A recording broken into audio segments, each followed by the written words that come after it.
नमस्कार, मी आचल न्यूज अनकटमध्ये आपलं स्वागत. पावत्याच्या ठळक घडामोडी. सुनील केदारांच्या जामीन अर्जावर राज्य सरकारला नोटीस. 6 जानेवारीपर्यंत सरकारला उत्तर सादर करण्याचे निर्देश. सध्या आम्ही कोणाच्याही बाजूने नाही, आमदार बच्चू कडू यांचं वक्तव्य.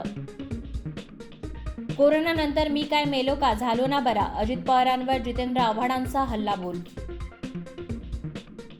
महानंद गुजरातला नेला तर आम्ही गप्प बसणार नाही, संजय राऊतांचा सरकारला इशारा.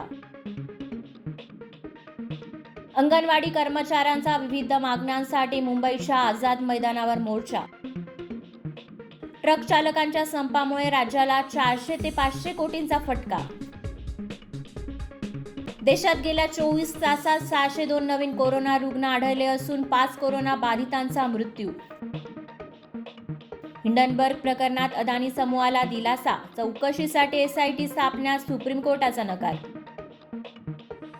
श्रीदेवी प्रसन्न चित्रपटाचा टीझर आउट. चित्रपटात दिसणार सई सिद्धार्थची आगळीवेगळी लव्ह स्टोरी. आणि भारत आणि दक्षिण आफ्रिका दुसऱ्या कसोटी सामन्यात दक्षिण आफ्रिकेने नाणेफेक जिंकून प्रथम फलंदाजीचा घेतला निर्णय. धन्यवाद.